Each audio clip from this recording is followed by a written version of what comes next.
या बातमीपत्राचे प्रायोजक आहे घुंगरू इलेक्ट्रॉनिक्स। सत्यरतन, नाशिक वेस्ट, सिन्नर, नाशिक।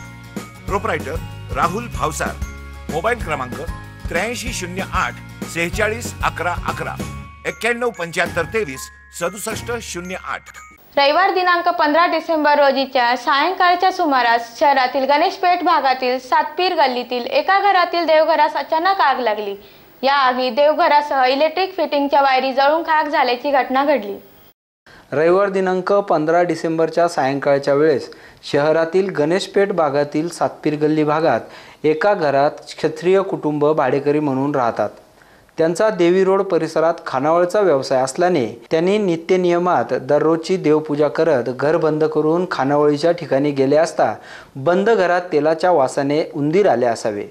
त्यामुळे देवघरातील पेटता दिवा खाली पडला व त्या वातीने पेट घेतला असावा।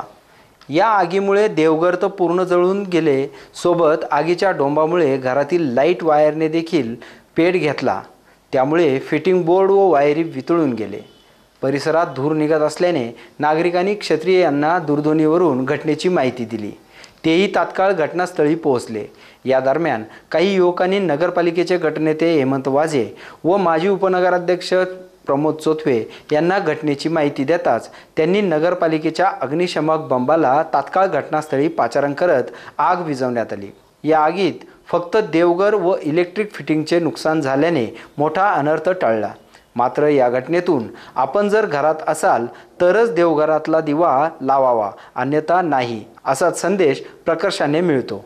कारण दिव्यातील तेल वासाने घरात उंदीर येण्याची दाट शक्यता वाढते व दिव्याजवळ त्याचा वावर वाढून अशा दुर्घटना घडतात। SN न्यूजसाठी अक्षय गायकवाड।